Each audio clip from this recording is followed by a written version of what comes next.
তুই যে নামাজটা জোহরের নামাজটা পড়ে আসছস, পড়ে এসে তো আবার দুনিয়াতে চলে আসবি, ব্যবসায় চলে আসবি, চাকরিতে চলে আসবি, রাস্তায় চলে আসবি, তখন তোর রাস্তার সামনে অনেক অশ্লীল কাজ হবে। তোর মন বলবে যে টাকা, মন বলবে যে দেখ, তখন তুই বলবি এই মাত্রই তো নামাজটা পড়ে আসলাম, এই মাত্রই তো নামাজটা পড়ে আসলাম, এই মাত্রই তো রবের সামনে থেকে দাঁড়ায় আসলাম, এই চেহারা রবকে দেখাইছি, এই চোখ দিয়ে আমি খারাপ কাজটা কেন করব?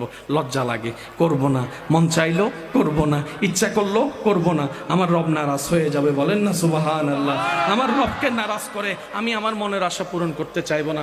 দোকানে যখন বসবো অন্য দিনের মতো 1 কেজির মধ্যে একটুখানি কমায় লাভ করার চিন্তা করবো, তখন মন বলবে যে এই একটু আগে তুই ওযু করে আসছস, একটু আগে তুই আলহামদুলিল্লাহ বলে রবের প্রশংসা করে আসছস, এই মুখে তুই মিথ্যা কথা বলবি? তোর লজ্জা লাগে না? আপনার সেই নামাজের সেই ইবাদতটা আপনার ভিতরে লজ্জা এনে দিবে, আপনার থেকে আস্তে আস্তে খারাপ কাজ দূর হয়ে যাবে, এদিকে আপনি রবের প্রিয় বন্ধু হওয়া শুরু করে দিবেন, বলেন না সুবহানাল্লাহ।